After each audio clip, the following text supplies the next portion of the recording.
মস্ত বড় বাড়ির সামনে দাঁড়িয়ে আছে আকাশ। বারবার ভেতরের দিকে উকি দিয়ে দেখছে কেউ আসছে কিনা। বেশ কিছুক্ষণ পর বাড়ির দারোয়ান এসে আকাশকে দাঁড়িয়ে থাকতে দেখে বলতে লাগলো, এই ছেলে এখানে কি করো? আর বারবার ভিতরে উকিতে কি দেখতেছ? চাচা, আমি এই বাড়িতে ড্রাইভারের নতুন চাকরি করতে এসেছি। গতকালকে এই বাড়ির মালিকের সাথে কথা বলেছি। বলেছে যে সকাল 10টায় এখানে থাকার জন্য। এখন তো বাজে প্রায় 10:30, তাই আর কি ভিতরে উকি দিয়ে দেখছিলাম কেউ আসছে কিনা। তোমার নাম কি আকাশ মাহমুদ? হ্যাঁ, আমার নাম আকাশ মাহমুদ। ও আচ্ছা, ভিতরে আসো। তুমি স্যার আমাকে বলেছিল তুমি আসলে তোমাকে ভিতরে নিয়ে যাওয়ার জন্য। আসলে আমি একটু ওয়াশরুমে গিয়েছিলাম তো কিছুক্ষণ আগে, আসতে একটু দেরি হয়ে গেছে। ও আচ্ছা, সমস্যা নেই। আকাশ বাড়ির ভেতরে প্রবেশ করলো।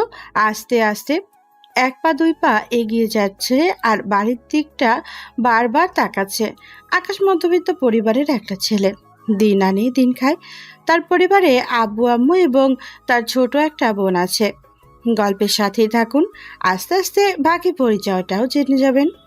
বড় একটা মেন গেটের সামনে দাঁড়িয়ে দারোয়ান কলিং বেল দিল। বেশ কিছুক্ষণ পর ভেতর থেকে একজন মহিলা এসে দরজাটা খুলে দিল। দারোয়ানকে উদ্দেশ্য করে বলতে লাগলো, কি ব্যাপার দারোয়ান চাচা, আপনি এই ছেলেটাকে কোথা থেকে ধরে এনেছেন? আগে তো কখনো এই ছেলেটাকে দেখি নাই। ম্যাডাম, গতকালকে রাতে আমি রানা চৌধুরীর সাথে কথা বলেছিলাম গাড়ির ড্রাইভার এবং তার মেয়ের বডিগার্ড হিসেবে কাজ করার জন্য। তোমার নাম কি আকাশ মাহমুদ? হ্যাঁ, আমার নাম আকাশ মাহমুদ। ও আচ্ছা, ভেতরে এসো। তোমার কথা গতকালকে বলেছে রুদেলের আব্বু। আকাশ ভেতরে এসে সোফায় বসে পড়লো। ওইদিকে দারোয়ান চাচা আবারও চলে গেল গেটের সামনে। বেশ কিছুক্ষণ বসে থাকার পর ওপর থেকে রানা চৌধুরী আসলো। আকাশকে দেখে বলতে লাগলো, Hey bro, how are you? আলহামদুলিল্লাহ ভালো আছি। আপনি কেমন আছেন স্যার? আমিও আলহামদুলিল্লাহ ভালো আছি। যাক, তুমি তাড়াতাড়ি চলে এসেছো। ড্রাইভিং এবং বডিগার্ডের চাকরি করতে পারবে তো? আমার কিন্তু অনেক শত্রু আছে। জি স্যার, পারবো। আপনি কোনো চিন্তা করবেন না। আপনার মেয়ের সকল দায়িত্ব আমি নিলাম। আর ড্রাইভার হিসেবে কি আপনার মেয়ের জন্য রাখবেন নাকি পুরো বাড়ির জন্য রাখবেন? তোমাকে আমি বিকেলে এসে টাইম করে দিব। আর তুমি তোমার সকল কিছু নিয়ে এসেছো? তোমাকে তো বলেছিলাম সকল কিছু নিয়ে আসার জন্য। হ্যাঁ স্যার, নিয়ে এসেছি। এখানে আমার এক আত্মীয় আছে, তাদের বাসায় রেখে এসেছি। আপনি যদি বলেন তাহলে আমি সকল কিছু নিয়ে আসব। আচ্ছা, তুমি সকল কিছু নিয়ে এসে ওই যে উপরে একটা রুম দেখতেছো, নীল কালারের পর্দা দেওয়া, ওই রুমে আজকে থেকে তুমি থাকবে। এখন আমাদের বাসায় নাস্তা করে এরপর তুমি তোমার সকল কিছু নিয়ে আসো। আর রোদেলার আম্মু আকাশকে তুমি সকল কিছু বুঝিয়ে দিও। আমি এখন চলে যাই। ঠিক আছে, যাও তাহলে, সাবধানে যাবে। রানা চৌধুরী ওইখান থেকে চলে গেল তার অফিসে। এদিকে আকাশ খাওয়া দাওয়া করে চলে আসলো তার আত্মীয়র বাসায়। সকল কিছু নিয়ে আবারও রওনা দিল রোদেলাদের বাসার উদ্দেশ্যে। বেশ কিছুক্ষণ পর চলে আসলো রোদেলাদের বাসায়। তাকে যে রুমে দেখিয়ে দেওয়া হয়েছিল ওই রুমে চলে এসেছে। বেশ কিছুক্ষণ বসে থাকার পর আকাশ চলে আসলো। নিচে এসে দেখে রোদেলার আম্মু বসে আছে। আকাশ রোদেলার আম্মুর কাছে সে বলতে লাগলো, ম্যাডাম, কিছু করতে হবে নাকি? যদি কোনো কাজ থাকে আমাকে বলেন, আমি করে দিতেছি। তুমি কি কি কাজ করতে পারো? আকাশ শুধু কি ড্রাইভিং আর বডিগার্ডের কাজ করবে? ম্যাডাম, যে কোনো কাজ দিবেন সব কাজই পারি আলহামদুলিল্লাহ। বলেন কি করতে হবে? আচ্ছা, তুমি যেহেতু বলছো সব কাজ করো, রান্না করতে পারবে নাকি? আমি যদি সকল কিছু তোমাকে রেডি করে দেই, তুমি রান্না করতে পারবে? জি ম্যাডাম, রান্না করতে পারবো। আপনি সকল কিছু রেডি করে দেন। কি রান্না করতে হবে আমাকে একটু বলে দেন, আমি রান্না করে দিতেছি। রোদেলার আম্মু আকাশকে সকল কিছু রেডি করে দেখিয়ে দিল। কোথায় কি আছে কি না আছে সব কিছু দেখিয়ে দিয়ে চলে আসলো। রোদেলার রুমে এসে দেখে রোদেলা ঘুমাচ্ছে। রোদেলাকে ডাকতে ডাকতে বলতে লাগলো, রোদেলা, তাড়াতাড়ি ওঠ, সকাল হয়ে গেছে তো অনেক। আজকে কলেজে যাবি না নাকি? আম্মু, বিরক্ত করতেছো কেন? তোমাকে না গতকালকে রাতে বললাম আজকে আমি কলেজে যাব না। আমার ভালো লাগতেছে না, যাও তো, আমাকে ঘুমাতে দাও। ঠিক আছে, তুই তাহলে ঘুমা, আমি নিচে গেলাম। ক্ষুধা লাগলে তুই এমনিতেই আসবি। এই বলে রোদেলার আম্মু চলে গেল নিচে। সোফায় বসে টিভি দেখছে। ওইদিকে আকাশ রান্না করতেছে। আকাশের রান্নার পুরো গন্ধ বাড়িতে ভরে গেছে। এইটা দেখে রোদেলার আম্মু চলে আসলো রান্নাঘরে। আকাশকে উদ্দেশ্য করে বলতে লাগলো, বাহ, এত সুন্দর সুবাস খাবার রান্না করতেছো, খাইতে না জানি কত মজা হবে। আচ্ছা, তুমি রান্না করো, যদি কিছু লাগে আমাকে ডাক দিবে, আমি এখানে বসে টিভি দেখতেছি। ঠিক আছে ম্যাডাম, আপনি বসে টিভি দেখেন। যদি আমার কিছু লাগে তাহলে আমি আপনাকে ডাক দিব। রোদেলার আম্মু সোফার বসে টিভি দেখতে লাগলো। ওইদিকে আকাশ সবকিছু রান্না শেষ করে ফেলল 1 ঘন্টার মধ্যে। রান্না বান্না শেষ করে সকল কিছু টেবিলের উপরে রেখে দিল। রোদেলার আম্মু আকাশকে উদ্দেশ্য করে বলতে লাগলো, আকাশ, যাও ফ্রেশ হয়ে এসো, এরপর সবাই মিলে খাওয়া দাওয়া করে নেব। ম্যাডাম, স্যার আসবে কখন? তোমার স্যারের ঠিক ঠিকানা নেই, কখন আসবে তার কোনো শিওর নেই। দুপুরে আসতেও পারে, আবার নাও আসতে পারে। ও আচ্ছা, আমি তাহলে ফ্রেশ হয়ে আসতেছি। এই বলে আকাশ চলে গেল তার রুমে। ফ্রেশ হয়ে কিছুক্ষণের মধ্যে চলে আসলো নিচে। খাবার টেবিলের সামনে আসতেই দেখতে পেল একটা মেয়ে বসে আছে, ফোন টিপছে আর খাবার খাচ্ছে। এইটা দেখে আকাশ মেয়েটাকে উদ্দেশ্য করে বলতে লাগলো, ম্যাডাম, খাবার খাওয়াই, বসে ফোন টিপতে নেই। খাবার খেয়ে এরপর ফোন টিপেন। আকাশের কথা শুনে রোদেলার চোখ বড় বড় করে আকাশের দিকে তাকালো। মনে হচ্ছে রোদেলাকে কেউ কিলে খেয়ে ফেলতেছে, এরকম ভাব করতেছে রোদেলা। আকাশ শান্ত গলায় কথাটা বলেছিল। এইদিকে রোদেলা রাগে আগুনের মতো হয়ে আকাশকে উদ্দেশ্য করে বলতে লাগলো, এই তুমি কে? আগে তো কখনো এই বাড়িতে দেখি নাই। আর আমার মুখের উপরে কথা বলতেছো কেন? তুমি জানো আমি কে? সরি ম্যাডাম, আসলে আপনি যেই হন না কেন, আমার যা বলার আমি বলেছি। এখন আপনার ইচ্ছা। আমরা গরিব হতে পারি, কখনো খাবার খাওয়ায় বসে ফোন টিপি না। আম্মু, এই ছেলেটাকে আগে তো কখনো দেখি নাই। ওর নাম হচ্ছে আকাশ। সে এখন থেকে আমাদের বাসায় তোর বডিগার্ড এবং গাড়ির ড্রাইভার হিসেবে কাজ করবে। সামান্য মাত্র বডিগার্ড আর গাড়ির ড্রাইভার হয়ে আমার মুখের উপরে কথা বলতেছে। শেষবারের মতো বলে দিলাম, আমি যা বলবো তাই হবে। আমার মুখের উপরে কথা বলতে পারবে না। যদি কথা বলো তাহলে তোমার অবস্থা খুব খারাপ হয়ে যাবে। এই বলে রোদেলা খাবার খেতে লাগলো। বেশ কিছুক্ষণ খাবার খাওয়ার পর রোদেলা তার আম্মুকে উদ্দেশ্য করে বলতে লাগলো, আম্মু, আজকে কিন্তু খাবারটা খুব মজা হয়েছে। প্রতিদিন এইরকম ভাবে রান্না করবে। আমি এখন রুমে গেলাম, আমাকে ডিস্টার্ব করবে না। এই বলে রোদেলা চলে গেল তার রুমে। ওইদিকে আকাশ যেখানে দাঁড়িয়েছিল সেখানেই দাঁড়িয়ে আছে। এটা দেখে রোদেলার আম্মু বলতে লাগলো, আকাশ, রোদেলার কথায় কিছু মনে করো না। সে একটু রাগী, তবে মাথা ঠান্ডায় বোঝালে সে অনেক কিছুই বুঝে। তুমি খাবার টেবিলে বসো, খাবার খেয়ে নাও। আকাশ রোদেলার আম্মুর সাথে খাবার টেবিলে বসে খাবার খেয়ে নিল। দেখতে দেখতে দুপুর গড়িয়ে বিকেল হলো। আকাশের বাড়িটা ঘুরে ঘুরে দেখতে দেখতে চলে আসলো ছাদে। এসে দেখে রোদেলা দোলনায় বসে দোল খাচ্ছে আর ফোনে কার সাথে কথা বলছে। আকাশকে দেখে রোদেলা ফোনটা কেটে দিয়ে আকাশকে উদ্দেশ্য করে বলতে লাগলো, কিরে, তুই এই বাসায় কাজ করবি? তোর তো নিচে থাকার কথা। তুই এই ছাদে আসলি কেন? যা নিচে যা। সরি ম্যাডাম, বাড়িটা ঘুরে ঘুরে দেখছিলাম তো কখন ছাদে চলে এসেছি বুঝতে পারি নাই। আমি এখনই চলে যাইতেছি। এদিকে আকাশ যেই চলে যেতে যাবে এমন সময় রোদেলা পেছন থেকে বলে উঠল, এই ছেলে দাঁড়া, এখানে তোর নাম আর পরিচয়টা বলে যা। ম্যাডাম, আমার নাম আকাশ মাহমুদ। আমি নীলফামারী জেলা থেকে এসেছি। গতকালকে স্যারের সাথে কথা বলেছিলাম, স্যার বলেছে আসার জন্য। তোর যে শরীর, তুই আমার বডিগার্ড হিসেবে থাকতে পারবি তো? অনেক অত্যাচার করবো কিন্তু তোর উপর। ম্যাডাম, থাকতে না পারলেও থাকতে হবে, কারণ আমি অনেক দূর থেকে এসেছি এই ঢাকা শহরে কাজ করে খাওয়ার জন্য। আর কিছু জিজ্ঞেস করবেন নাকি? না, আর কিছু জিজ্ঞেস করব না। এখন নিচে যা, আর সন্ধ্যার পর তুই একটু আমার রুমে আসিস। আমার লিস্ট তোকে দিয়ে দেব। কখন কোথায় যাব, কি করব, কতক্ষণ দাঁড়িয়ে থাকতে হবে, সকল কিছু ওখানেই লেখা থাকবে। ঠিক আছে ম্যাডাম, এখন তাহলে আমি যাই। এই বলে আকাশ চলে আসলো নিচে। তার রুমে শুয়ে আছে। এমন সময় তার বাটন ফোনটা বেজে উঠল। তাকিয়ে দেখে তার বন্ধু কল দিয়েছে। কলটা রিসিভ করতেই ওই পাশ থেকে আকাশের ছোট বোন আমেনা বলতে লাগলো, ভাইয়া, কেমন আছো? তুমি ঢাকায় গেছো, আমাকে একবারও ফোন দিয়ে জানালে না। আমাদের কি টেনশন হয় না নাকি? সরি রে বোন, ফোনে টাকা ছিল না। আর আমি এখানে নতুন তো, আশেপাশে দোকান ছিল না যে টাকা ভরবো, তাই আর কি ফোন দিতে পারি নাই। খাওয়া দাওয়া করছিস নাকি? হ্যাঁ, খাওয়া দাওয়া করছি। তুমি করছো? আর ঠিক মতো খাওয়া দাওয়া করবে, কিন্তু সারাদিন কাজকাম করবে, ঠিক মতো খাওয়া দাওয়া করতে হবে। আমার খাওয়া নিয়ে চিন্তা করতে হবে না। আমি যে বাসায় আছি এই বাসায় অনেক খাবার। আচ্ছা, আব্বু আম্মু আসলে রাতে কল দিস আমাকে, তাদের সাথে কথা বলবো। আর আমাকে নিয়ে চিন্তা করতে বারণ করিস। আমি ঠিক জায়গায় পৌঁছে গেছি। ঠিক আছে ভাইয়া, এখন তাহলে রাখলাম। আমিনা কলটা রেখে দিল। ওইদিকে আকাশ তার বাটন ফোনে গান শুনতে শুনতে কখন যে ঘুমিয়ে গেছে টেরই পেল না। রাত 9টার সময় আকাশের ঘুম ভাঙতেই আকাশ তাড়াতাড়ি করে ফ্রেশ হয়ে চলে আসলো নিচে। এসে দেখে তার স্যার চলে এসেছে। তার স্যারের সামনে দাঁড়িয়ে বলতে লাগলো, সরি স্যার, আসলে গতকালকে রাতে ঘুমাই নাই তো, ট্রেন দিয়ে এসেছি, তাই আর কি ঘুমিয়ে পড়েছিলাম। আচ্ছা, সমস্যা নেই। তোমার হাতের রান্নাটা কিন্তু অনেক ভালো। তুমি প্রতিদিন রাতের বেলা আমাদের জন্য রান্না করবে। এইটার জন্য তোমাকে আমরা আলাদাভাবে টাকা দিব।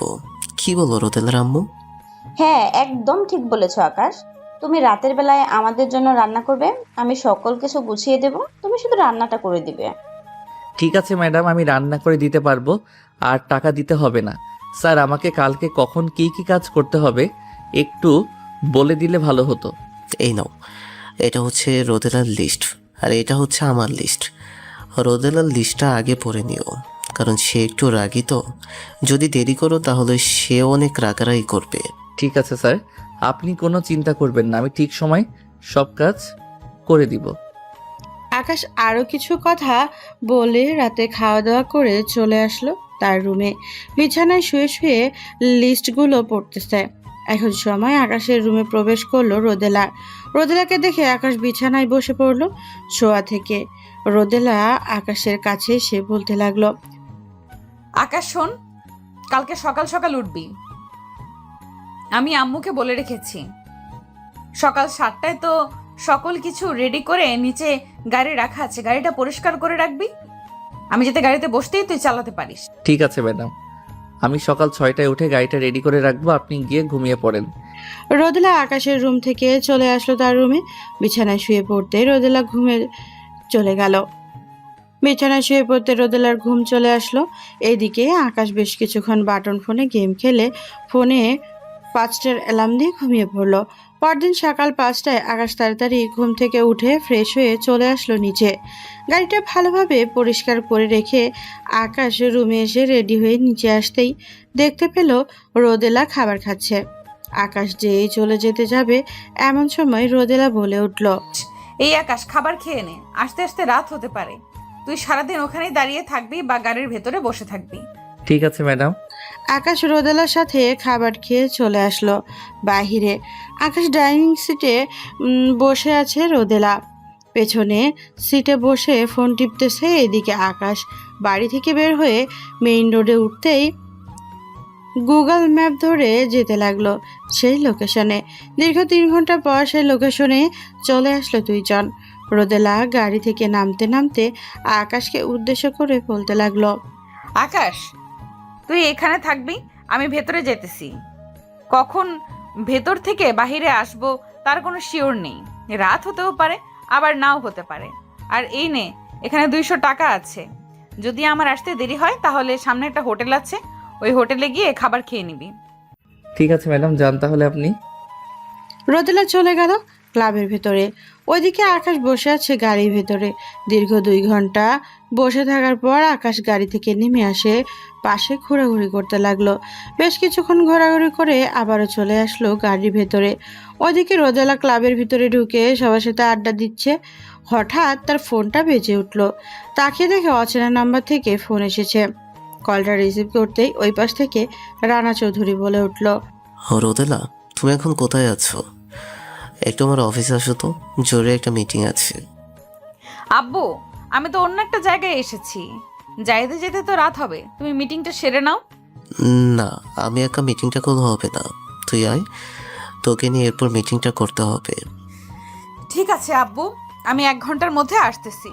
রোদেলা ফোনটা কেটে দিয়ে ক্লাব থেকে বের হয়ে চলে আসলো বাহিরে। আকাশ আর রোদেলাকে দেখতে বলতে লাগলো, ম্যাডাম, আপনি না বললেন রাতে বাসায় যাবেন, এই সময় চলে আসলেন যে? আব্বু, আব্বু ফোন দিয়েছিল, বলেছে অফিসে যাওয়ার জন্য। তুই তো আবার রাস্তা চিনিস না, ড্রাইভ কর, আমি তোকে বলে দিতেছি কোথায় কোথায় দিয়ে যাইতে হবে। আকাশ ড্রাইভিং সিটে বসে পড়তেই রোদেলা পেছনের সিটে বসে পড়লো। আকাশ ড্রাইভ করতেছে আর রোদেলা সবকিছু বলেও দিতেছে। বেশ কিছুক্ষণের মধ্যে দুইজন চলে আসলো অফিসে। আকাশ গাড়ি থেকে নেমে দরজাটা খুলে দিতেই রোদেলা গাড়ি থেকে নেমে গেল। বেশ কয়েকবার এগিয়ে যেতেই আবারও পিছিয়ে ফিরে আকাশকে উদ্দেশ্য করে বলতে লাগলো, আকাশ তুমি চলো আমার সাথে, আব্বু তোমাকে আমার সাথে না দেখলে বকাবকি করবে। আকাশ মাথা নাড়িয়ে রোদেলার সাথে যেতে লাগলো। লিফটে উঠে দুইজন চলে আসলো একেবারে 10 তলায়। আকাশকে নিয়ে রোদেলা তার আব্বুর কেবিনের ভেতরে প্রবেশ করলো। ভেতরে অনেক লোকজন বসে আছে।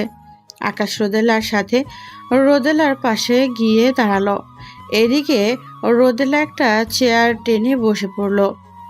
হঠাৎ পাশে থেকে একজন মেয়ে বলে উঠল, ম্যাডাম, এটা কি আপনার বর? আমার বর কখনো এমন থাকবে না, আমার বর থাকবে আরো স্মার্ট। আর এটা হচ্ছে আমার বডিগার্ড। আব্বু কিসের মিটিং এ ডেকেছো? তুই এখানে বস, কিছুক্ষণ পর কয়েকজন অফিসার আসবে, তাদের সাথে তোকে পরিচয় করিয়ে দিব। আর আকাশ, তুমি রোদেলার সবসময় পাশে থাকবে, যেখানে চাই সেখানে যাবে, কারণ আমাদের উপরে অ্যাটাক হতে পারে। ঠিক আছে স্যার, আপনি কোনো চিন্তা করবেন না। আপনি ম্যাডামকে শুধু বলে দেন যে আমাকে সবসময় তার পাশে রাখার জন্য। রোদেলা, তুই আকাশকে সবসময় তোর পাশে রাখবি, যেখানে যাবি সেখানে আকাশ যাবে।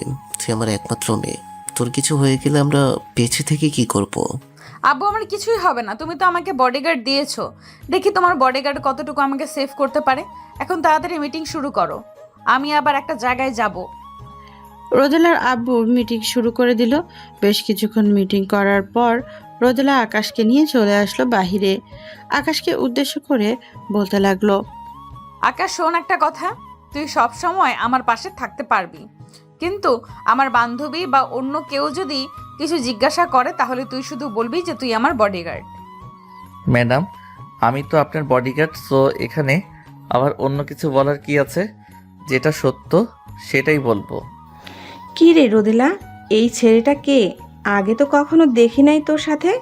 এটা হচ্ছে আমার নতুন বডিগার্ড, তোরা সবাই ওর সাথে পরিচয় হয়ে নে। ওর নাম হচ্ছে আকাশ মাহমুদ।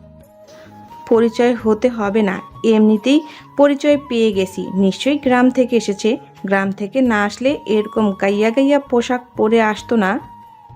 পোশাক দিয়ে তোরা সবসময় বিবেচনা করিস, এটা কিন্তু একদম ঠিক না প্রিয়া। আমার আব্বু দেশের টপ বিজনেসম্যান, আমি কিন্তু ফুটপাত থেকে জামা কাপড় কিনে এরপর পরি। হ্যাঁ জানি। আচ্ছা, তোর বডিগার্ডকে বল গাড়িতে গিয়ে বসে থাকার জন্য, আমরা এখানে আড্ডা দিব। সরি ম্যাডাম, আমি যেতে পারবো না। রোদেলা ম্যাডামের পুরো ফুল সিকিউরিটিতে রাখার জন্য বলেছে। ম্যাডামের যদি কিছু হয়ে যায় তাহলে স্যার আমাকে ছেড়ে দিবে না। আকাশ, তুমি ওই যে সামনে একটা টেবিল আছে ওইখানে গিয়ে বসে একটা কফি খাও, আমরা এখানে আড্ডা দিতেছি। ঠিক আছে ম্যাডাম। আকাশ চলে গেল ওই টেবিলে। বেশ কিছুক্ষণ বসে থাকার পর হঠাৎ কয়েকজন ছেলে আসলো রোদেলাদের টেবিলের সামনে দাঁড়িয়ে। রোদেলার গাল টিপে ধরে বলতে লাগলো, কিরে, তোর তো অনেক সাহস বেড়ে গেছে। কিছুদিন আগে দেখলাম তুই আমার এলাকায় ঢুকে আবার অনেককে সাহায্য করেছিস। যেখানে আমি সবার কাছ থেকে টাকা নেই, তুই আবার সেখানে কি সাহায্য করেছিস? দেখ ইমন, আমার গাল ছেড়ে দে, ভালোই ভালোই বলতেছি, না হলে কিন্তু আমি আমার বডিগার্ডকে ডাক দিব। ওল্লে ওল্লে ওল্লে, তোর বডিগার্ড আছে? ডাক দিয়ে দেখি তোর বডিগার্ডকে এক পলক দেখে নি, তোর বডিগার্ড আমাদের সাথে পারবে কি না। আকাশ দেখো, ওরা আমাকে অনেক ডিস্টার্ব করতেছে, ওদেরকে একটা শিক্ষা দিয়ে দাও তো। ভাই, ম্যাডামের গাল থেকে হাতটা ছেড়ে দিয়ে সোজা এখান থেকে চলে যান। আর যদি কফি খেতে আসেন তাহলে বসে কফি খান, ম্যাডামকে বিরক্ত করবেন না। কি রে রোদেলা, এটা তোর বডিগার্ড? আরে তোর বডিগার্ডের শরীরে তো কোনো হাড্ডি মাংসই নেই, একটা লাথি মারলে 10 হাত দূরে গিয়ে পড়বে। ভাই, আমি আপনাকে আবারও বলতেছি, ম্যাডামের গাল ছেড়ে দিয়ে এরপর যা ইচ্ছা তাই করেন। এই নে, তোর ম্যাডামের গাল ছেড়ে দিলাম। চল তোর সাথে একটু হাট্টিমাটিম খেলবো, দেখি তুই আমাদের সাথে খেলতে পারিস কিনা। ওইদিকে ইমন আকাশকে নিয়ে চলে আসলো নিচে। আকাশের শার্টের কলার ঠিক করতে করতে ইমন বলতে লাগলো, দেখ ভাই, তুই গরিব সরিব মানুষ, তোকে কিছু করলাম না, কারণ তোকে দেখে আমার অনেক ভালো লাগছে, তোকে ছেড়ে দিলাম। ভাই আপনি তো বলছেন যে আমাকে একটু টেস্ট করবেন, আমার শরীরে নাকি হাড্ডি মাংস নেই, একটু দেখে নেন আছে কি না। ও আচ্ছা, তোর ম্যাডামের সামনে হিরো সাজার চেষ্টা করতেছি, দেখি তুই কি করতে পারিস আমাদের। এই ধরতো বেটাকে। এই বলে যে আকাশকে ধরতে যাবে এমন সময় আকাশ একজনের মিডল স্ট্যাম্পে এমন লাথি মারছে সে ওইখানেই নিচে পড়ে কাতরাচ্ছে। আর কয়েকজন আসতেই কারো পায়ে, কারো মুখে বা কারো বুকে কিল ঘুষি মারতে লাগলো। বেশ কিছুক্ষণ মারার পর ইমন কিছুটা ভয় পেয়ে ওইখান থেকে চলে গেল। এটা দেখে আকাশ আবারও চলে আসলো উপরের ওই দিকে। রোদেলা এবং তার বান্ধবীরা উপর থেকে সবকিছু দেখছিল। রোদেলা বেশ খুশি হয়েছে। আকাশকে আসতে দেখে সবাই আগের জায়গায় চলে গেল। সবাই বসে বসে কফি খাইতেছে। আকাশ রোদেলা আর পাশে দাঁড়িয়ে বলতে লাগলো, ম্যাডাম ওরা আর কখনো আপনাকে বিরক্ত করবে না, ওদেরকে প্রাপ্য শাস্তি দিয়ে দিয়েছি। তবে ওই ইমন নামের ছেলেটাকে কিছু করতে পারি নাই, তাকে কিছু করার আগে পালিয়ে গেছে। বেশি ভালো কাজ করেছো, এখন তুমি গিয়ে বসো, আমরা আর 10-15 মিনিট আড্ডা দিয়ে এরপর বাড়িতে চলে যাব। আকাশ গিয়ে বসে পড়লো পেছনের টেবিলে। 15 থেকে 20 মিনিট রোদেলা এবং তার বান্ধবীরা আড্ডা দিয়ে চলে গেল যার যার বাসায়। এদিকে আকাশ রোদেলাকে নিয়ে বাড়িতে আসতেই রোদেলার আব্বু রোদেলাকে উদ্দেশ্য করে বলতে লাগলো, কিরে রোদেলা, তুই কলেজে যাস নাই? এতক্ষণ কোথায় ছিলি? সারাদিন বাহিরে থাকা কিন্তু ভালো না, আমাদের কত শত্রু আছে, কখন তোর উপরে অ্যাটাক করবে বলা তো যায় না। আব্বু, অ্যাটাক করলে সমস্যা নেই, আকাশ তো আছে। আজকে ওই যে ইমনকে এমন শিক্ষা দিয়েছে যে সে আর কোনোদিন আমাকে বিরক্ত করবে না, তার ছেলেদেরকে মেরে আদমরা বানিয়ে ফেলেছে। ও আচ্ছা, তাই নাকি? যা দুজন ফ্রেশ হয়ে আয়। আর আকাশ, তুমি ফ্রেশ হয়ে কিছুক্ষণ রেস্ট করো, সারাদিন তো বাইরে ছিলে, আগে তো মনে হয় এমন কাজ করো নাই। কিছুক্ষণ রেস্ট করে এরপর না হয় নিচে আসো। ঠিক আছে ম্যাডাম, ঠিক আছে স্যার, কিছুক্ষণ রেস্ট করে এরপর নিচে আসবো। এই বলে আকাশ চলে গেল উপরে। ফ্রেশ হয়ে কিছুক্ষণ রেস্ট করে চলে আসলো নিচে। এসে দেখে সবাই বসে আছে, কারণ আকাশ গিয়ে রোদেলার পাশে দাঁড়াতেই রোদেলার আম্মু বলতে লাগলো, কি ব্যাপার আকাশ, তুমি দাঁড়িয়ে আছো কেন? বসো এখানে। না ম্যাডাম, বুঝতে হবে না, আমি দাঁড়িয়ে থাকি, সমস্যা নেই আমার। দাঁড়িয়ে থাকতে হবে না, বসো আমাদের পাশে এসে। আকাশ রোদেলার আম্মুর পাশে এসে বসে পড়লো। বেশ কিছুক্ষণ পরপর রোদেলার আম্মু আকাশকে উদ্দেশ্য করে বলতে লাগলো, আকাশ, তোমার পরিবার এখন কিভাবে চলে? গ্রামে তোমাদের জায়গা সম্পত্তি আছে নাকি? হ্যাঁ, আমাদের গ্রামে জায়গা সম্পত্তি আছে, ওইখানে আব্বু চাষাবাদ করে, এতেই সংসারের খরচ চলে যায়। আর এখন তো আমি চলে এসেছি, আমি যা পাবো তা বাড়িতে পাঠিয়ে দিব, তখন আরো ভালোভাবে সংসার চালাতে পারবে। হ্যাঁ, একদম ঠিক বলেছো তুমি। যা পাবে তার কিছুটা তোমার কাছে রেখে বাকিটা পাঠিয়ে দেবে, কারণ সামনে তো তোমার ভবিষ্যৎ আছে। হ্যাঁ ম্যাডাম। আকাশ সবার সাথে কথা বলতে বলতে রাতে খাওয়া দাওয়া করে চলে আসলো তার রুমে। বিছানায় শুয়ে ফোন দিল তার বন্ধু সজীবকে।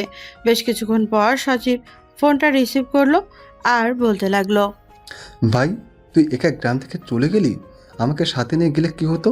তুই তো জানিস এই গ্রামে তুই ছাড়া আর আমার কোনো বন্ধু বান্ধব নেই। এখন সারাদিন একা একা এদিক সেদিক ঘুরে বেড়াই। চিন্তা করিস না, আমি দেখি স্যারের সাথে কথা বলে যদি কোনো একটা কাজের ব্যবস্থা করতে পারি তাহলে তোকে নিয়ে আসবো। ঠিক আছে, খাওয়া দাওয়া করছিস রাতে? হ্যাঁ, খাওয়া দাওয়া করছি। আকাশ সজীবের সাথে আরো কিছুক্ষণ কথা বলে ঘুমের দেশে পাড়ি জমালো। পরদিন সকালবেলা ঘুম থেকে উঠে আকাশ তার কাজ শেষ করে রেডি হয়ে চলে আসলো। নিচে সোফায় বসে টিভি দেখতেছে। এমন সময় রানা চৌধুরী আসলো। আকাশকে দেখে বলতে লাগলো, আকাশ, তুমি তো এখন বসে আছো, আমাকে একটু অফিসে দিয়ে আসো তো, একটা জরুরি মিটিং আছে 9টার সময়। এইদিকে তো রোদেলা এখনো ঘুম থেকে ওঠে নাই, তুমি দিয়ে আসতে আসতে রোদেলা ঘুম থেকে উঠে যাবে। ঠিক আছে স্যার, চলেন আপনাকে দিয়ে আসি। এই বলে আকাশ রোদেলার আব্বুকে নিয়ে চলে আসলো। গাড়িতে বেশ কিছুক্ষণ ড্রাইভ করে আকাশের আব্বুকে নিয়ে চলে আসলো অফিসে। রোদেলার আব্বুকে নামিয়ে দিয়ে আকাশ বাড়ির দিকে রওনা দিল। বেশ কিছু দূর যেতেই তার ফোনটা বেজে উঠলো। আকাশ গাড়িটা স্লো করে পকেট থেকে ফোনটা বের করে দেখে রোদেলা কল দিয়েছে। কলটা রিসিভ করে কানে ধরতেই ওই পাশ থেকে রোদেলা বলতে লাগলো, কিরে, তোকে গতকালকে কি বলেছিলাম সকাল সকাল গাড়িটা রেডি করে রাখবি? তুই সকাল সকাল কোথায় গিয়েছিস? ম্যাডাম, আমি আপনার আব্বুকে অফিসে পৌঁছে দিয়ে এসেছি। যাইতে যাইতে আর 5 থেকে 6 মিনিট লাগবে। আপনি রাগ করবেন না প্লিজ। আমি এখনই চলে আসতেছি, আপনি রেডি হয়ে থাকেন। ঠিক আছে, তাড়াতাড়ি আয়। আকাশ কলটা কেটে দিয়ে তাড়াতাড়ি করে চলে গেল রোদেলাদের বাসায়। কলিং বেল দিতেই রোদেলার আম্মুই সে দরজা খুলে দিল। আকাশ রোদেলার আম্মুকে উদ্দেশ্য করে বলতে লাগলো, ম্যাডাম, রোদেলা ম্যাম কোথায়? ওনাকে একটু ডাক দিয়ে বলেন আসার জন্য। তুমি ভেতরে এসো, রোদেলা তার রুমে রেডি হচ্ছে, তুমি ততক্ষণে খাওয়া দাওয়া শেষ করে নাও। আকাশ তাড়াতাড়ি করে খাবার টেবিলে বসে খাওয়া দাওয়া শেষ করে চলে আসলো গাড়িতে। বেশ কিছুক্ষণ পর বসে থাকার পরে রোদেলা আসলো। রোদেলাকে দেখে উদ্দেশ্য করে আকাশ বলতে লাগলো, ম্যাডাম, এখন কোথায় যাবেন? কলেজে নাকি অন্য কোথাও যাবেন? কলেজের দিকে নিয়ে যাও, এখন কলেজে যাব। আকাশ কলেজের দিকে রওনা দিল গাড়িটা নিয়ে। বেশ কিছুক্ষণের মধ্যে আকাশ চলে আসলো কলেজে। রোদেলা গাড়ি থেকে নামতে নামতে আকাশকে উদ্দেশ্য করে বলতে লাগলো, আকাশ, তুমি এখন বাসায় চলে যাও। আমি যখন তোমাকে ফোন দিব তখন তুমি তাড়াতাড়ি চলে আসবে। না ম্যাডাম, আমি এখন বাসায় যেতে পারবো না। স্যার আমাকে বারবার বলে দিয়েছে যে আপনাকে সবসময় সিকিউরিটিতে রাখার জন্য। আমি সবসময় আপনার সাথে থাকবো। আচ্ছা, তুমি যে এত সব সময় আমার সাথে থাকবে, তাহলে এই জায়গায় বসে থাকো। আমার কলেজ শেষ হতে হতে প্রায় 2টা বাজবে। ঠিক আছে ম্যাডাম, আমি এখানে বসে আছি। আপনি ততক্ষণে ক্লাস শেষ করে চলে আসেন। আর যদি কোনো সমস্যা হয় তাহলে আমাকে ফোন দিবেন। রোদেলা এখান থেকে চলে গেল তার ক্লাসরুমে। ভেতরে প্রবেশ করতেই দেখতে পেল ইমন এবং তার আরও কয়েকজন লোক নিয়ে বসে আছে। রোদেলাকে দেখে ইমন বলতে লাগলো, কালকে তো তোর বডিগার্ডকে দিয়ে আমাদের অনেক পিটানি খাইয়েছিস, আজকে তো তোর সাথে তোর বডিগার্ড নেই, আজকে তোকে নিয়ে। এই বলে যে রোদেলার কে হাত ধরতে যাবে, এমন সময় রোদেলা ইমনের গালে ঠাস করে চড় মেরে ওইখান থেকে দৌড়ে চলে গেল আকাশের কাছে। এদিকে রোদেলার পিছু পিছু ইমন এবং তার ছেলেপেলেরা দৌড়ে আসলো। ইমনের লোকদেরকে দেখে আকাশ বলতে লাগলো, কিরে, কালকে রাতে যে তোদেরকে মারলাম, একটু শরম করলো না তোদের? এখন আবার মার খাওয়ার জন্য এসেছিস? আজকে দেখ, এখানে আমরা 50 জন আসছি, আর তুই একা, তোর কি অবস্থা করব তুই বুঝতে পারছিস? ঠিক আছে, দেখি কার কি অবস্থা করে। এই বলেই আকাশ গাড়ির ডিকি থেকে একটা মোটা রড হাতে নিয়ে তাদের সামনে গিয়ে এগিয়ে যাইতেছে। আর একজনকে পেয়ে হাতে মাথায় ঘাড়ে বিভিন্ন জায়গায় বাড়ি দিতেছে। বেশ কিছুক্ষণ এইভাবে বাড়ি দেওয়ার পর আকাশ ইমনের সামনে এসে দাঁড়িয়ে বলতে লাগলো, কিরে, তুই না বলেছিলি আমার অবস্থা খারাপ করে ছাড়বি? এখন তো দেখি তোর ছেলে পেলেদের অবস্থা খুবই খারাপ। ওহো, খুব কষ্ট হচ্ছে রে তোর ছেলে পেলেদের দেখে। আকাশ, আমাকে ছেড়ে দে, এবারের মতো আমি আর কোনোদিনও রোদেলাকে বিরক্ত করবো না, প্লিজ ছেড়ে দে। এই আকাশ সবাইকে একবার সুযোগ দেয়, বারবার সুযোগ দেয় না। আজকে তোর একটা পা ভেঙে গলায় ঝুলিয়ে রাখবো। এই বলে আকাশ ইমনের পা বরাবর দিল সজোরে একটা বাড়ি। মট করে উঠল। বোঝাই যাচ্ছে ইমনের পা ভেঙে গেছে। এটা দেখে আকাশ ইমনের মুখ টেপে ধরতে বলতে লাগলো, দেখছিস, তুই ম্যাডামকে এইভাবে ধরেছিলি না গতকালকে? আজকে আমি তোকে এইভাবে ধরলাম। মনে রাখিস, আমার কথাটার কোনোদিন যদি দেখি তুই ম্যাডামের সাথে খারাপ ব্যবহার করেছিস, তাহলে ওই দিন তোকে শেষ করে দিব। এই বলেই আকাশ চলে আসলো আবার গাড়ির কাছে। রোদেলাকে উদ্দেশ্য করে আকাশ বলতে লাগলো, রোদেলা ম্যাডাম, এখন আপনাকে আর কেউ বিরক্ত করবে না, আপনি যেতে পারেন। আর যদি কোনো সমস্যা হয় আমাকে ফোন দিবেন, আমি তো এখানে আছি। আর না হয় আপনি আমার কাছে চলে আসবেন। ঠিক আছে আকাশ, আর তোমাকে ধন্যবাদ, অনেক ধন্যবাদ আমাকে বাঁচানোর জন্য। এই বলে রোদেলা তার বন্ধুদের নিয়ে চলে আসলো ক্যান্টিনে। সবাই বসে ঠান্ডা আইসক্রিম খাইতেছে। ওইদিকে রোদেলা আনমনে কি যেন ভাবতেছে। এমন সময় পাশ থেকে সিনথিয়া বলে উঠল, রোদেলা, আমি তো ভাবছিলাম তোর বডিগার্ড গাইয়া গাইয়া, কিন্তু এখন তো দেখে তোর বডিগার্ড আমি তো পুরো ফিদা হয়ে গেছি তোর বডিগার্ডের ওপর। একটু লাইন করে দিবি তোর বডিগার্ডের সাথে? দেখ সিনথিয়া, আমার সামনে এইসব কথা বলবি না। আমি এইসব কথা একদম পছন্দ করি না। তুই যদি পারিস তাহলে আকাশের সাথে কথা বলে রিলেশনে যেতে পারিস। আমাকে এসব ব্যবস্থা করে দেওয়ার কথা বলবি না। ঠিক আছে, তুই যেহেতু অনুমতি দিয়ে দিয়েছিস, তাহলে আমি আকাশের সাথে কথা বলে দেখি আকাশের সাথে যদি রিলেশন করতে পারি। এই বলে সিনথিয়া ওইখান থেকে চলে আসলো আকাশের কাছে। এদিকে আকাশ গাড়ির ভেতরে বসে আছে। সিনথিয়া গাড়ির কাছে এসে আকাশকে উদ্দেশ্য করে বলতে লাগলো, আকাশ, তুমি একটু গাড়ি থেকে নামো তো, তোমার সাথে জরুরি কথা আছে। আকাশ গাড়ি থেকে নেমে সিনথিয়ার কাছে এসে দাঁড়াতেই সিনথিয়া বলতে লাগলো, আকাশ, আমি তোমাকে ভালোবেসে ফেলেছি, তুমি আমার প্রপোজ অ্যাকসেপ্ট করে নাও। সরি সিনথিয়া ম্যাডাম, আমি এসব করতে পারবো না। আমার দ্বারা এসব সম্ভব না। আমি একজন সাধারণ গরিব ঘরের ছেলে, অন্য বাসায় চাকরি করে খাই। তো কি হয়েছে, চাকরি করা তো ভালো জিনিস, আর সবাই তো চাকরি করেই খায়। তুমি কেন আমার সাথে রিলেশন করতে পারবে না? অন্য কাউকে পছন্দ নাকি? না ম্যাডাম, আমার অন্য কাউকে পছন্দ না। আমি এমনিতেই রিলেশনে এসব পছন্দ করি না। প্লিজ আমাকে এসব বলবেন না। আর আপনি এখান থেকে চলে যান। রোদেলা ম্যাডাম যদি দেখে আমি আপনার সাথে কথা বলতেছি তাহলে আমাকে বকাবকি করবে। সিনথিয়া একবার আকাশের চোখের দিকে তাকিয়ে ওইখান থেকে চলে গেল আবারও রোদেলার কাছে। ওইদিকে সিনথিয়ার মুখ মলিন হয়ে আছে। রোদেলা সিনথিয়াকে উদ্দেশ্য করে বলতে লাগলো, কিরে সিনথিয়া, আকাশ কি তোর প্রপোজ একসেপ্ট করে নাই? না, আমার প্রপোজ অ্যাকসেপ্ট করে নাই। তারা নাকি এসব একদম ভালো লাগে না, তাই আমিও আর জোরাজোরি করি নাই, চলে এসেছি। তুই কি এখন বাসায় চলে যাবি? আজকে তো একদম ক্লাস করতে পারলাম না, ওই ইমনের জন্য। হ্যাঁ, ভাবতেছি বাড়িতে চলে যাব। ক্লাস যেহেতু করতে পারি নাই, এখানে থেকে আর কি হবে। আর বিকেলের দিকে কোথাও যাবি নাকি? হ্যাঁ, ভাবতেছি বিকালের দিকে সবাই মিলে একটু পার্কে ঘুরতে যাব। তুই যদি যেতে চাস তাহলে যাবি আমাদের সাথে। ঠিক আছে, বিকেলে যখন বের হবি তখন আমাকে ফোন দিস, আমি চলে আসব।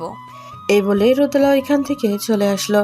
গাড়ির কাছে আকাশকে উদ্দেশ্য করে রোদেলা বলতে লাগলো, আকাশ, বাড়ির দিকে চলো, যেহেতু ক্লাস করতে পারি নাই আজকে এখানে থেকে আর কি করব। আকাশ মাথা নাড়িয়ে আসলো ড্রাইভিং সিটে। আকাশ মন দিয়ে ড্রাইভ করতেছে। এইদিকে রোদেলা লুকিং গ্লাসে আকাশের মুখটা দেখতে পাচ্ছে। অনেকক্ষণ তাকিয়ে থাকার পর রোদেলা মনে মনে বলতে লাগলো, কি ব্যাপার, আমি এরকম ভাবে আকাশের দিকে তাকিয়ে আছি কেন? আকাশ তো আমার বডিগার্ড, তাকে তো আমার বডিগার্ড হিসেবে দেখার দরকার, অন্য কোনো হিসাবে না। এইসব মনে মনে বলতেছে রোদেলা বেশ কিছুক্ষণ। এইসব বলার পর রোদেলা আকাশ চলে আসলো বাড়িতে। গাড়িটা এক সাইডে রেখে দরজা খুলে রোদেলাকে উদ্দেশ্য করে বলতে লাগলো, ম্যাডাম, বাড়িতে চলে এসেছি। গাড়ি থেকে নামেন এখন। রোদেলা গাড়ি থেকে নেমেই সোজা চলে গেল বাড়ির ভিতরে। এদিকে আকাশ কিছুক্ষণ পর বাড়ির ভিতরে এসে দেখে রানা চৌধুরী বসে আছে সোফায়। আকাশকে দেখে রানা চৌধুরী বলতে লাগলো, আকাশ, তোমাকে অনেক অনেক ধন্যবাদ আমার মেয়েকে এরকমভাবে সবসময় সেভ করার জন্য। স্যার, ধন্যবাদ দিতে হবে না, এটা তো আমার কাজ, তাই আমি আমার কাজটা করলাম। আর কোনো কিছু করতে হবে নাকি? আমি একটু রুমে গিয়ে বিশ্রাম নিতাম। যাও, তুমি রুমে গিয়ে বিশ্রাম করো, যদি প্রয়োজন হয় তাহলে আমি তোমাকে ডাক দিব।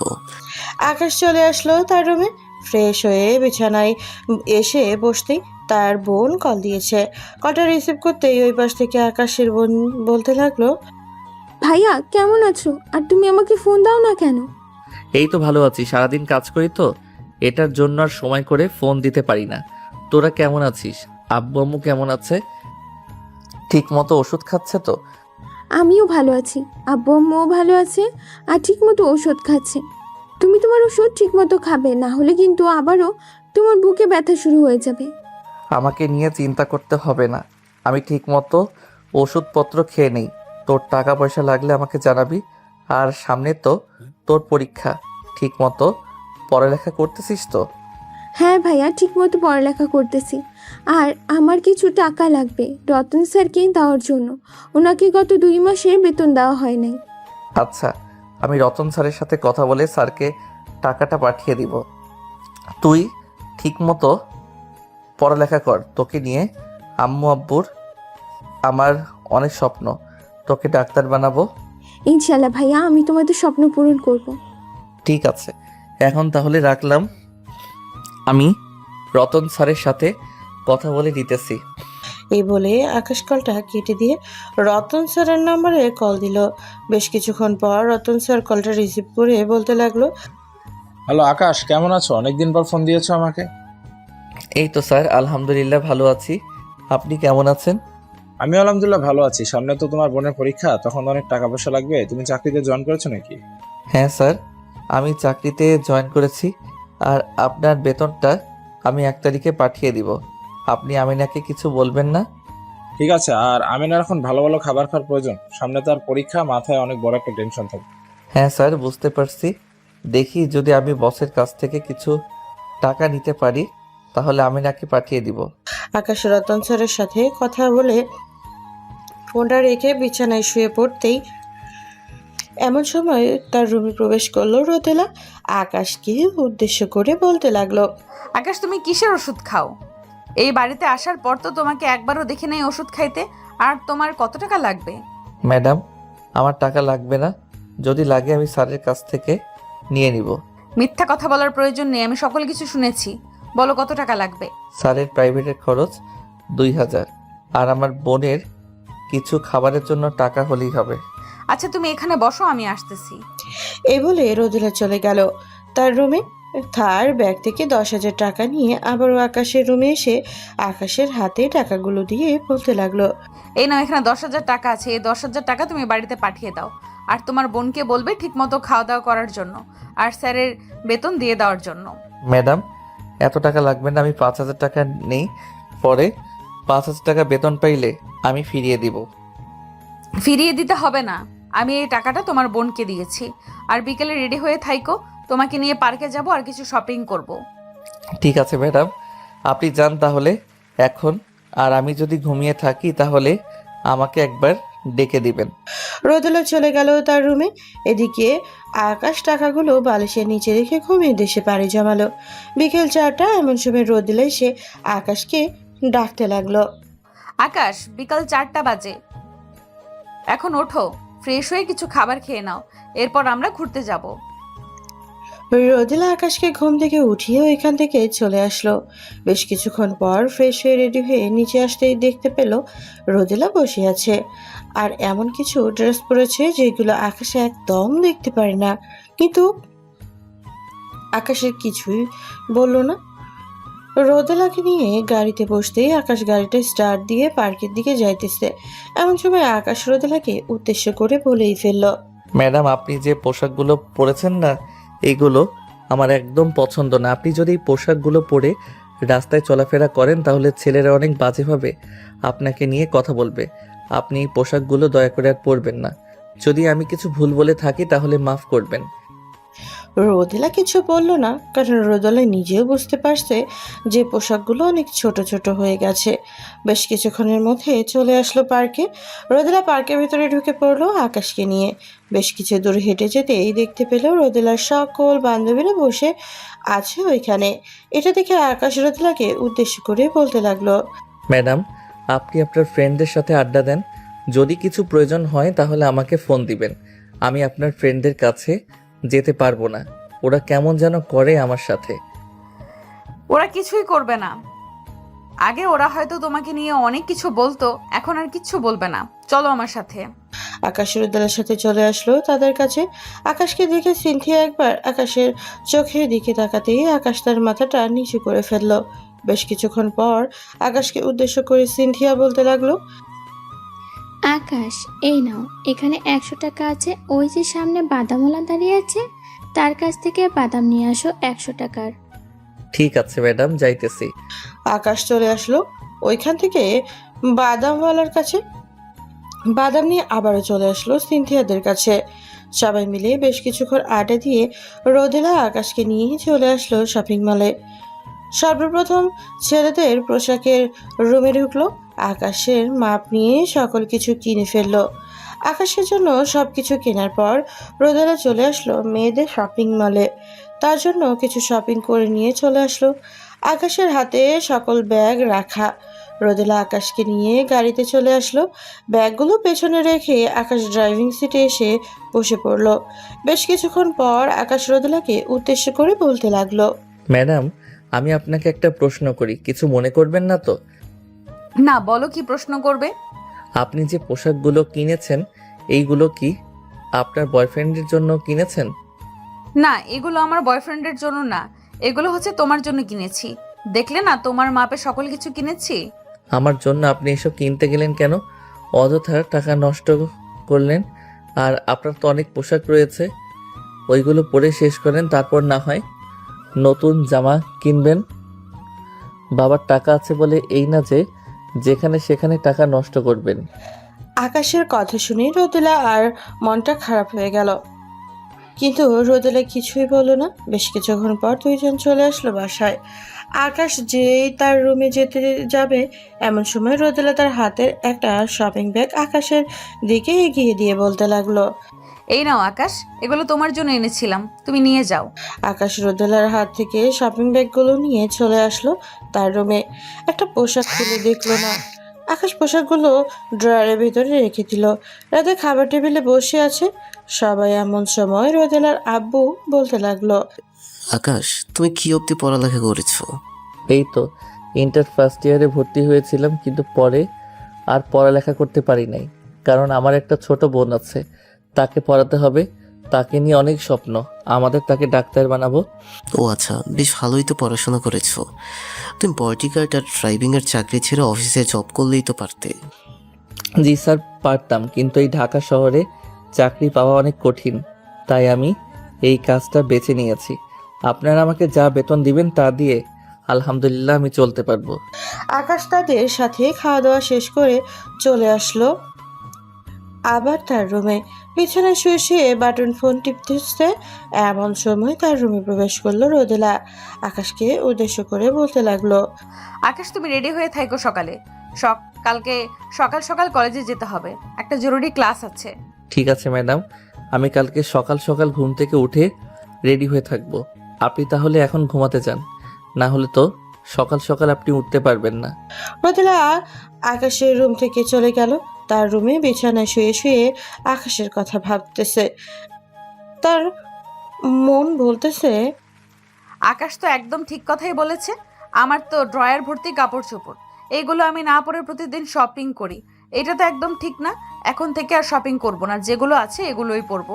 কিন্তু আমি আকাশের কথা মানতেছি কেন? আগে তো এমন ছিলাম না। এইসব বলতেছে আর ভাবতেছে রোদেলা কখন যে ঘুমিয়ে গেছে টেরই পায় নাই। এদিকে আকাশের ফোনে অ্যালার্ম দিয়ে ঘুমের দেশে পাড়ি জমালো। পরদিন সকালে আকাশ ঘুম থেকে উঠে ফ্রেশ হয়ে চলে আসলো নিচে। গাড়িটা বেশ ভালোভাবে পরিষ্কার করে বাড়ির ভিতরে আসতেই দেখতে পেল রোদেলা ঘুম থেকে উঠে গেছে। আকাশ রোদেলাকে উদ্দেশ্য করে বলতে লাগলো, ম্যাডাম, আপনি ফ্রেশ হয়ে আসেন, আমি ততক্ষণে রেডি হয়ে নিতেছি। ঠিক আছে, তুমি রেডি হয়ে নাও, আমি ফ্রেশ হয়ে আসতেছি। এই বলে রোদেলা চলে গেল তার রুমে। এদিকে আকাশও তার রুমে এসে ফ্রেশ হয়ে জামা কাপড় পরে চলে আসলো বাড়িতে। বেশ কিছুক্ষণ গাড়িতে বসে থাকার পর আকাশ দেখতে পেল রোদেলা আসতেছে। এটা দেখে আকাশ মনে মনে বলতে লাগলো, এই তো আজকে ম্যাডামকে অনেক সুন্দর লাগতেছে। এইভাবে যদি ম্যাডাম চলাফেরা করে তাহলে খুব ভালো হবে। আকাশ এসব ভাবতেছে এমন সময় গাড়ির ভিতরে উঠে পড়লো রোদেলা। রোদেলা গাড়িতে বসতেই আকাশ ড্রাইভ করতে লাগলো। কিছুক্ষণের মধ্যে চলে আসলো কলেজে। আকাশ রোদেলাকে নামিয়ে দিয়ে বসে রইল গাড়ির ভেতরে। এইদিকে রোদেলা ক্লাসরুমে প্রবেশ করতেই দেখতে পেল স্যার সবাইকে পড়াচ্ছে। রোদেলাকে দেখে স্যার বলতে লাগলো, রোদেলা, তোমাকে তো বলেই দিয়েছিলাম তাড়াতাড়ি আসার জন্য, দেরি হয়েছে কেন? স্যার, ঘুম থেকে উঠতে একটু দেরি হয়ে গেছে, তাই আর কি লেট হয়েছে আসতে। ও আচ্ছা, যাও গিয়ে পিছনের সিটে বসে এইগুলো করে ফেলো তাড়াতাড়ি, সামনে আবার তোমাদের পরীক্ষা। এসএসসি পরীক্ষার্থীদের পরে তোমাদের পরীক্ষা শুরু হবে। খুব মনোযোগ সহকারে লেখাপড়া করতে হবে তোমাদেরকে। সবাই স্যারের কথা মতো সবকিছু করে ফেললো। দীর্ঘ 1 ঘন্টা পর স্যার ক্লাস শেষ করে চলে গেল। সবাই আস্তে আস্তে বাইরে বের হতে লাগলো। ওইদিকে রোদেলা তার বান্ধবীদের নিয়ে আসলো গাড়িতে। সবাই বসে পড়লো পেছনের সিটে। আকাশ তাদেরকে উদ্দেশ্য করে বলতে লাগলো, ম্যাডাম, এখন আমরা কোথায় যাব? বাড়ির দিকে যাব নাকি অন্য কোথাও যাব? আমাদের বাড়ির দিকে চলো, আবার তো 10টার সময় আসতে হবে কলেজে। ঠিক আছে ম্যাডাম, যাইতেছি। আকাশ চুপচাপ ড্রাইভ করতে লাগলো। বেশ কিছুক্ষণ ড্রাইভ করার পর বাড়ির কিছুটা কাছে এসে আকাশ তার গাড়িটা অনেক স্লো করে ফেললো। এটা দেখে রোদেলা আকাশকে উদ্দেশ্য করে বলতে লাগলো, কি ব্যাপার আকাশ, গাড়ি এত স্লো করে ফেলেছো কেন? নাকি গাড়িতে কোনো সমস্যা হয়েছে? রোদেলার কোনো কথার উত্তর দিতেছে না। এদিকে আকাশ গাড়িটা এক সাইডে রেখে বুকের মধ্যে বারবার চাপ দিতেছে। এটা দেখে রোদেলা এবং বাকি সবাই আকাশকে উদ্দেশ্য করে বলতে লাগলো, কি ব্যাপার আকাশ, তোমার কি হয়েছে? এইভাবে বুকের মধ্যে বারবার চাপ দিতেছো কেন? কোনো সমস্যা হয়েছে নাকি? আকাশ কোনো কথা বলতে পারতেছে না। এটা দেখে রোদেলা কিছুটা ভয় পেয়ে গেল। রোদেলা এবং বাকি সবাই গাড়ি থেকে নেমে আকাশকে গাড়ি থেকে নামিয়ে পাশের সিটে বসিয়ে দিল। রোদেলা ড্রাইভিং সিটে বসে ড্রাইভ করে তাড়াতাড়ি চলে আসলো হাসপাতালে। দুজনকে রেখে নিয়ে আকাশকে নিয়ে হাসপাতালের ভেতরে চলে আসলো। এদিকে আকাশের অবস্থা আগের চাইতে খারাপ হয়ে গেছে। ডাক্তার আকাশের এমন অবস্থা দেখে তাড়াতাড়ি করে নিয়ে চলে গেল পাশের একটা কেবিনে। আকাশের মুখে অক্সিজেন মাস্ক লাগিয়ে দেয়। ডক্টর চলে আসলো বাইরে। রোদেলাকে উদ্দেশ্য করে বলতে লাগলো, ওনার কি হয়েছে আপনারা কি বলতে পারবেন? না ডাক্তার, আমরা তো বলতে পারবো না ওর কি হয়েছে। সো আমাদের বাসার ড্রাইভার, আগে তো কখনো এরকম হয় নাই। হঠাৎ আজকে গাড়ি চালিয়ে বাড়িতে যাওয়ার সময় গাড়িটা একেবারে স্লো করে রাস্তার পাশে দাঁড়া করিয়ে রেখেছিল। পরে আমরা অনেকক্ষণ দেখলাম, কিন্তু সে কথা বলতে পারছিল না, তাই তাড়াতাড়ি করে তাকে হসপিটালে নিয়ে আসলাম। ডাক্তার রোদেলাকে কিছু না বলে চলে গেল সেই কেবিনে। আকাশকে চেক আপ করে ডাক্তার বলে উঠল, ওনার হয়তো কোনো সমস্যা আছে, আপনারা ওনার বাড়িতে যোগাযোগ করুন। আমরা তোর আন্দাজে অনুমানে কোনো ওষুধ দিতে পারবো না। যদি আগে ডাক্তার দেখিয়ে থাকে কি ওষুধ খেয়েছে জানলেই আমরাও ওই ওষুধগুলো দিতে পারবো।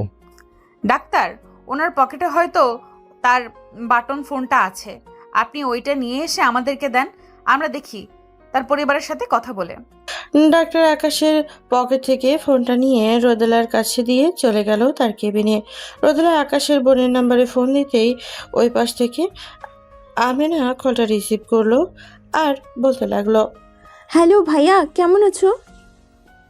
আমি তোমার ভাইয়া না, আমি হচ্ছি তোমার ভাইয়ার বস। তোমার ভাইয়ার কি কোনো সমস্যা আছে, মানে শারীরিক সমস্যা? ভাইয়ার হার্টের সমস্যা ছিল, ডাক্তার ওষুধ দিয়েছে, বলেছে এগুলো নিয়মিত খাওয়ার জন্য। কেন, ভাইয়ার কি হয়েছে? আর ভাইয়া কোথায়? তোমার ভাইয়া এখন হসপিটালে আছে, আর চিন্তার কোনো কারণ নেই, তোমার ভাইয়া একদম ঠিক আছে।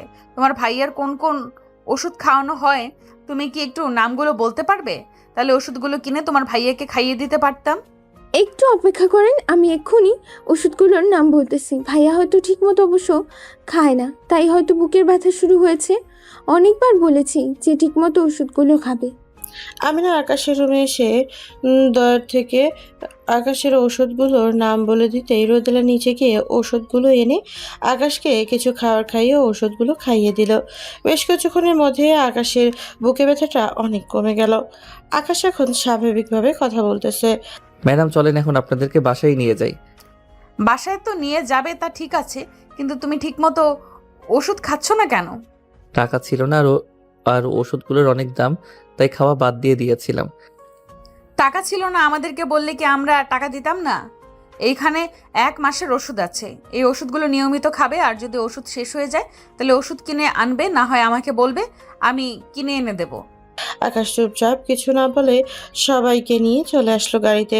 ড্রাইভিং সিটে বসে সবাইকে নিয়ে রোদেলাদের বাসায় চলে আসলো। সবাই খাওয়া দাওয়া করে বসে আছে। এমন সময় সিনথিয়া বলে উঠল, রোদেলা, 10টা তো বেজে গেছে, আকাশকে বল যে আজকে আমাদেরকে নিয়ে যাওয়ার দরকার নেই, সে একটু রেস্ট করুক। কেন সিনথিয়া, আকাশের কি হয়েছে? আম্মু, আকাশের হার্টের সমস্যা ছিল, সে অনেকদিন ওষুধ খায় নাই। আজকে তার বুকে অনেক ব্যথা উঠেছিল, সকালে পরে হসপিটালে নিয়ে গেলাম, ওষুধ খাইয়েছি, এখন কিছুটা সুস্থ আছে। তাই সিনথিয়া বলতেছে যে তার আজকে আমাদেরকে নিয়ে যাওয়ার দরকার নেই, আমরা একাই যেতে পারবো। আজকে তোমাদের যাওয়ার দরকার নেই, আর এমনিতেও তো তোমরা ক্লাস করো না। আজকে যাওয়ার জন্য এত পাগল হচ্ছ কেন? আজকে যেতে হবে না, যেহেতু আকাশ অসুস্থ। কালকে না হয় আবার কলেজে যাবে। আজকে তোমরা সবাই গিয়ে আড্ডা দাও, আমি তোমাদের জন্য রান্না করতেছি। না ম্যাডাম, সামনে ওনাদের পরীক্ষা, এখন ক্লাস করা খুব জরুরি। চলেন আপনাদেরকে দিয়ে আসি। আর আমি তো এখন সুস্থ আছি, ঔষধ খেয়েছি, আমার আর কিছু হবে না। আকাশ, তুমি এখন সুস্থ থাকলেও তোমাকে যেতে দেওয়া হবে না। আর আজকে কেউই যাবে না, কোথাও যাওয়া হবে না। তোমরা রুমে গিয়ে গল্প করো, আমি তোমাদের জন্য রান্না করতেছি। রোদেলা তার বন্ধু বান্ধবদের নিয়ে চলে আসলো তার রুমে। এদিকে আকাশ তার রুমে এসে বসে আছে। এমন সময় তার ফোনটা বেজে উঠলো। তাকিয়ে দেখে তার ছোট বোন কল দিয়েছে। কলটা রিসিভ করতেই ওই পাশ থেকে তার ছোট্ট বোন বলতে লাগলো, ভাইয়া এখন তুমি কেমন আছো? এখন আমি আলহামদুলিল্লাহ সুস্থ আছি, আমাকে নিয়ে তোদের চিন্তা করতে হবে না। তোমাকে আমি কতবার বলেছি যে ওষুধ খেয়ে এরপর কাজ করবে তুমি, আমাদের কোনো কথাই শোনো না। আজকে যদি তোমার কিছু হয়ে যায় তাহলে আমরা কি করতাম? আরে আমার কিছু হবে না, তুই আছিস তো? আকাশ আমেনার সাথে এবং তার আব্বু আম্মুর সাথে আরও কিছুক্ষণ কথা বলতে ফোনটা রেখে দিল। দেখতে দেখতে সকাল পার হয়ে দুপুর হয়ে আসলো। এমন সময় আকাশের রুমে প্রবেশ করলো সবাই।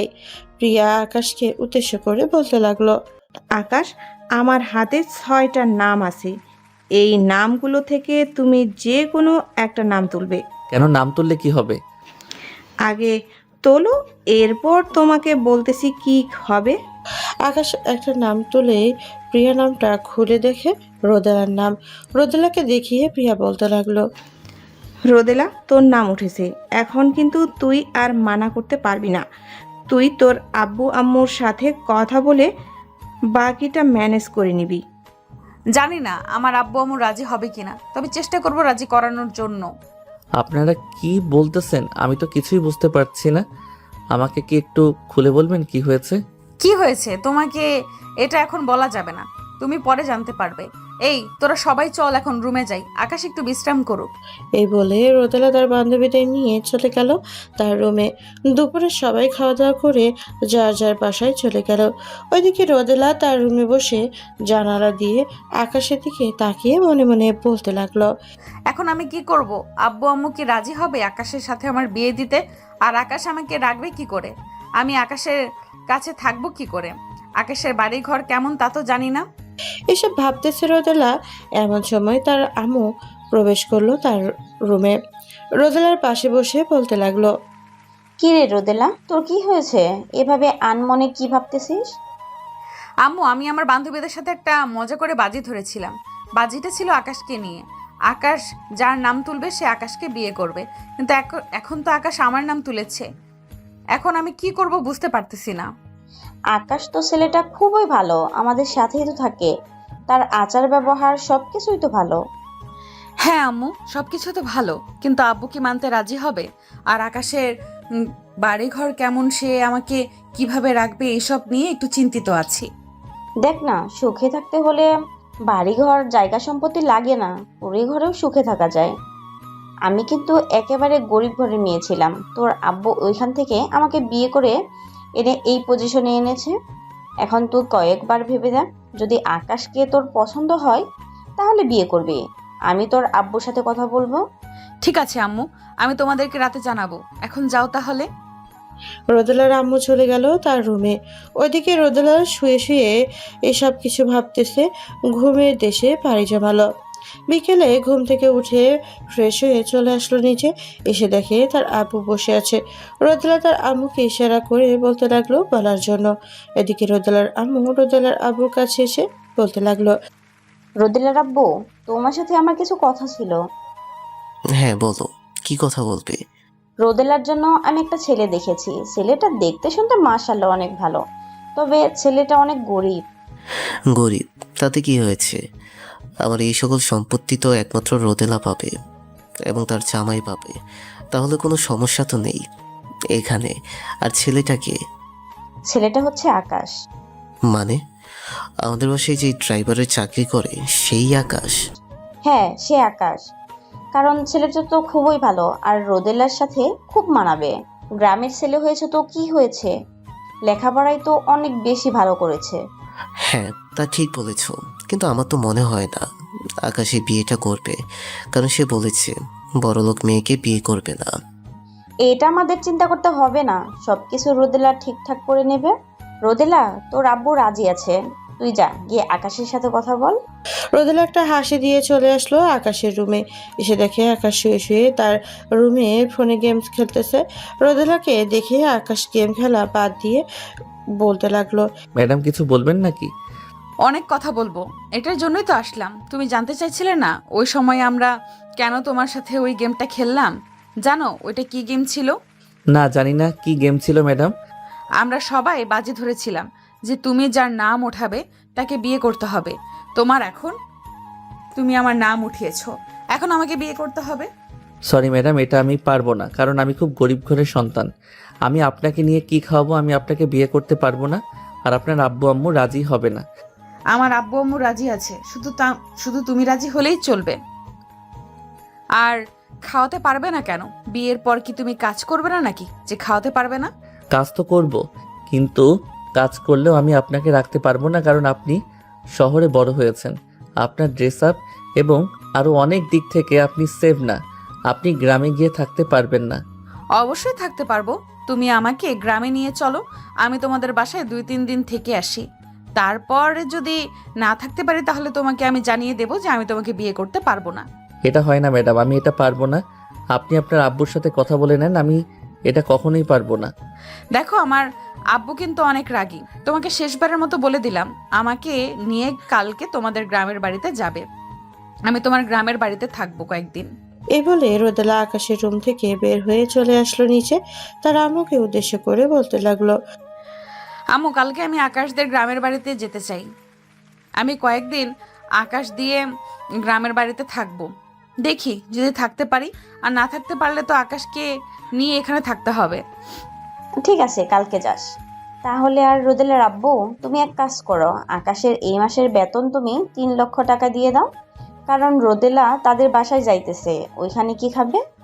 আমি 3 লক্ষ টাকা দিয়ে দিব, তবে একটা কথা, রোদেলা গ্রামে তো থাকবি সব সময়, কিন্তু আকাশ তোকে ভালো খাবার এনে দিতে পারবে না।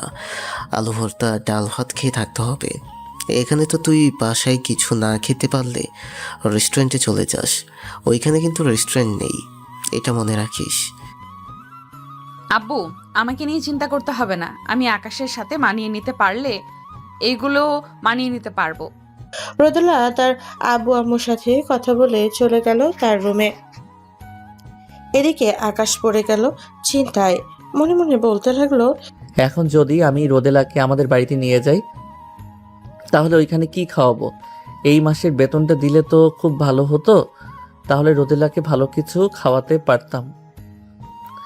দেখি কালকে যাওয়ার সময় যদি বেতন দেয় তাহলে তো ভালো, আর না দিলে অন্য কোনো একটা ব্যবস্থা করতে হবে। এসব ভাবতেছে আকাশ, এমন সময় তার রুমে প্রবেশ করলো রোদেলার আম্মু। আকাশ রোদেলার আম্মুকে দেখে বিছানা থেকে উঠে দাঁড়ালো আর বলতে লাগলো, ম্যাডাম, আমাকে ডাক দিলেই তো পারতেন, আপনি সিঁড়ি বেয়ে উঠে আসতে গেলেন কেন? এই নাও আকাশ, এইখানে 3 লক্ষ টাকা আছে, এইটা হচ্ছে তোমার বেতন। আর কালকে তো তুমি গ্রামে যাবে, তোমার আব্বু আম্মু আর তোমার বোনের জন্য কিছু কেনাকাটা করে তারপর নিয়ে যেও। সন্ধ্যা না হয় রোদেলাকে নিয়ে শপিং করতে যাবে। ম্যাডাম, ওনাকে নিয়ে গেলে তো উনি সব টাকা দিয়ে দেয়, আমাকে তো 1 টাকাও দিতে দেয় না। টাকা দেই তো কি হয়েছে, টাকা দিব, সমস্যা কি? আর শোনো, আমার মেয়েটা কিন্তু একটু রাগী, তাকে সাবধানে রাখবে। আর সে তো ঢাকা শহরে বড় হয়েছে, কাপড় চোপড়ের অবস্থা তো তুমি দেখতেই পাচ্ছ। তাকে একটু গ্রামে নিয়ে পরিবর্তন করবে আশা করি। ঠিক আছে ম্যাডাম, আমি চেষ্টা করব রোদেলাকে পরিবর্তন করার জন্য। আর আপনারা একবার ভেবে দেখেন, আমি কিন্তু খুব গরিব ঘরের ছেলে। রোদেলাকে আমি রাখতে পারবো নাকি রাখতে পারবো না জানি না, আপনারা 2 জন একবার ভেবে দেখেন। আমরা একটু ভেবে তারপর তোমাকে বলছি। আমাদের কথা নড়চড় হবে না, তুমি রোদেলাকে নিয়ে যাও কালকে। এক সপ্তাহের মতন থেকে এরপর না হয় চলে আসবে। যদি রোদেলা বলে যে থাকতে পারবে না, তাহলে আমরা তোমাদের গ্রামে গিয়ে এরপর তোমাদের বিয়ে পড়িয়ে আসবো।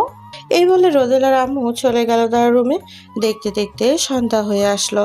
সন্ধ্যায় আকাশ আর রোদেলা চলে আসলো শপিং মলে। কিছু শপিং করে বাড়ির দিকে রওনা দিল। রাতে খাওয়া দাওয়া করে দুইজন ঘুমিয়ে গেল। পরদিন সকাল 9টায় খাওয়া দাওয়া শেষ করে সকল কিছু গাড়িতে রেখে রওনা দিল আকাশদের বাড়ির উদ্দেশ্যে। দীর্ঘ 6 ঘন্টা পর আকাশ চলে আসলো তাদের গ্রামের বাড়ি।